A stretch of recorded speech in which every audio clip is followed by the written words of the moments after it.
Our first pick today has to be the upcoming Singapore Writers' Festival, which starts next Friday and runs until November 14th. Here to share more is Assistant Life Editor Olivia Ho. Olivia, I'm so intrigued by this year's theme, Guilty Pleasures.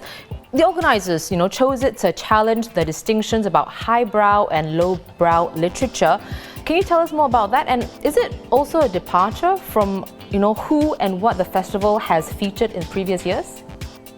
Well, this year's theme is likely to raise some eyebrows because I think a lot of the headliners that they bring in are not people who you would consider to be, normal headliners for a literary festival. So, for instance, you've got people like Tan France, the fashion expert on Queer Eye, or R.L. Stine, who is the Stephen King of children's literature. He's, I think the second best-selling. His Goosebumps is the second best-selling series in history. And I think a lot of people look at this and be like, is this really literature? But I think the festival has, taken quite a big step into challenging these assumptions and, trying to make literature more accessible, get people talking about it instead of having it shut away in some dusty room. Olivia, you mentioned a few writers who will be at the festival, like Tan France and R.L. Stine. What are your personal favorites at this year's lineup? Okay, so I'm really looking forward to Ocean Vuong, the poet. He's a Vietnamese-American poet. He's won the T.S. Eliot Prize.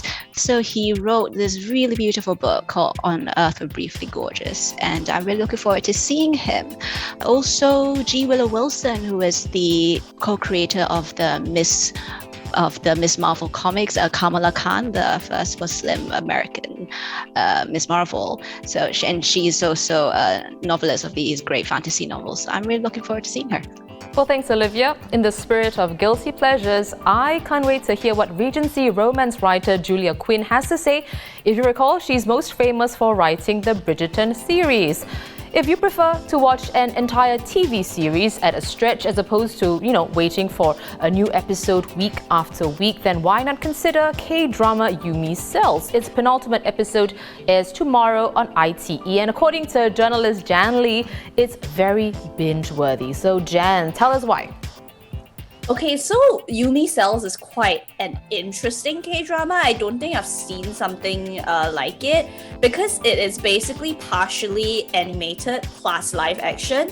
Because the concept of Yumi Cells is adapted from a webtoon of the same name. So the concept is this woman named Yumi, and then the cells in her brain, right, that control all her thoughts and feelings and movements. So they're sort of like anthropomorphic cells. And of course, it doesn't have any scientific bearings, but there are things like, the concept is very cute because, for example, there's things like the hunger cell. So her cells will push her brain, right, to work, grind, right, when she's working and she needs her brain to function well.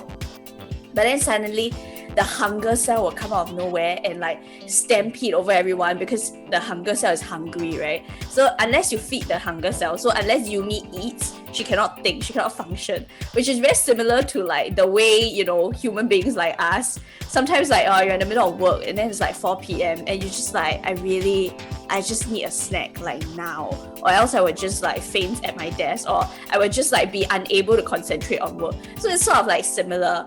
But Yumi Cells is ultimately actually a bit of a romantic, I would say dramedy, because as much as there are very comical elements, the romance is actually quite grounded in the sense that it's very normal. So the two leads, right, instead of crash landing on you, she parasail and paraglides or don't know where into North Korea and lands directly on the man of her dreams, right?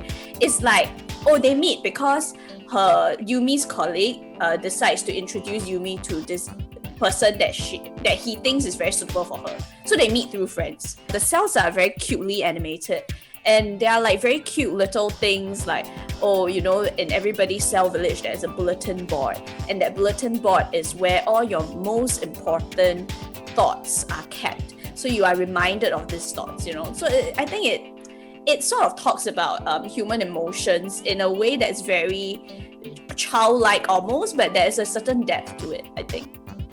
Well, thanks very much, Jan. It kind of reminds me of Pixar's Inside Out, right? Well, let's bring in Hedy Khoo, our STFood online editor, for the foodies out there. Hedy, your pick today is Nan Tai Eating House, a nondescript eatery in Kim Kiat Road that serves simple, home-style Taiwanese dishes. So please give us your top recommendations. Okay, my top recommendation will be the salted crispy chicken. It's $5 for a small portion and $8 for a medium. If you're going to, make your way there, or if you are calling for delivery, if you happen to live in the vicinity, this is one dish that you really must try.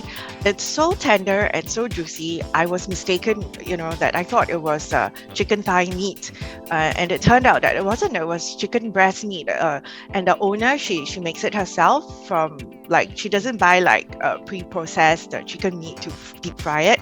She actually buys raw chicken breast meat, cuts it up, marinates them, usually overnight. And it's just a very simple marinade. She refused to tell me the secret ingredients, but you can really taste there's garlic in it, and it's not overly garlicky, such that it's a bit of a turn-off, but it's just perfect. The seasoning is perfect. It's salty, it's peppery, and it's crispy. It's so crispy. I thought I had I was eating bits of chicken skin, but I was shocked when she told me there wasn't any chicken skin. It's just pure chicken breast meat. So I think she's got the marinade and the batter really, really perfect. And that is really one dish that anybody who goes there, you really have to try it, even if you're on a diet. And another dish is the vermicelli with oysters. I got 6 oysters. Sometimes if the oysters are bigger, she'll give you 5. It's a really big bowl. It's big, it's comforting, it's warming, it's appetizing, and it's just $5. This is really one place that I would suggest you go with a friend or someone, because you want to try a couple of dishes, and the portions are so generous. You probably have difficulty, eating up everything all on your own. So it's better for sharing. Well, Hedy, thank you very much for those mouth-watering options. As always, the Friday pages in tomorrow's paper will have more live picks for you.